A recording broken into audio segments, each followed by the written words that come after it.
Hi guys, it's me, your teacher Heather, and I just wanted to clarify this point because a mole, M-O-L-E, is kind of an exciting concept. It gives us a new unit of measurement.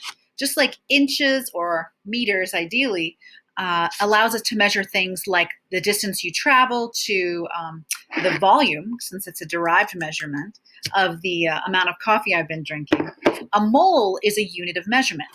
And if we think about it a little bit like a dozen eggs. We use the term dozen to represent a very specific number. In fact, if I told you I had a dozen eggs, you'd know I had 12 eggs. Just like if I had a dozen donuts, I'd have 12 donuts. So a mole is the unit, the term we give, just like a dozen, except it's not actually 12, it's this number. But keep in mind, we can have this number of anything, right? If I had that many eggplants, right, it would like go to the moon and back. But if I had that many atoms, right, I might not even be able to see it because it's such a small amount. The reason why we use this concept, the mole, and why we can thank Avogadro for it, is that it allows us to compare different types of elements by their amount. So, a real quick concept I think I'm explaining here on this page is that a mole of carbon will always weigh 12 grams. That's a measurable amount that I can actually quantify by plopping some carbon on a scale, measuring to 12 grams, and being able to say, I have 1 mole.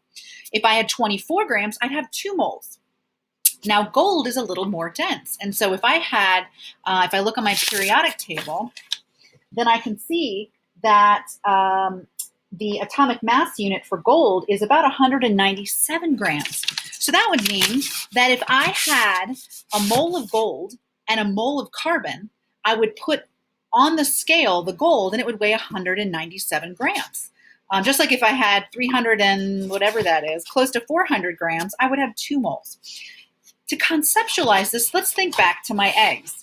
If I asked you to get me a dozen eggs and you went to the store, right, you'd have a dozen eggs. But I could also send you to the store to get a dozen eggplants. If you were carrying the bag with a dozen eggplants, your bag's going to be heavier than if you're just walking out of the store with a dozen eggs.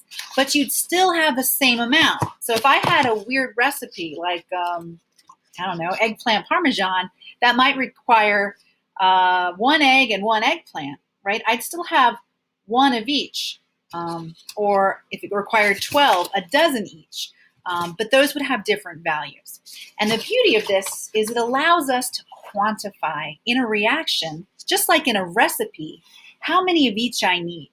So if I need 1 eggplant per egg, but I wanted to make 3 times the number of this recipe, then I would just have 3 eggs, right? And 3 eggplants. And so it allows me to work with those products to create the reactions that I want based on the right quantities. So we'll be talking a lot about the mole in the future. But if it intimidates you at all, just know that it's just like a dozen. It's a word that allows us to quantify the amount of something that we have. In this case, it's atoms.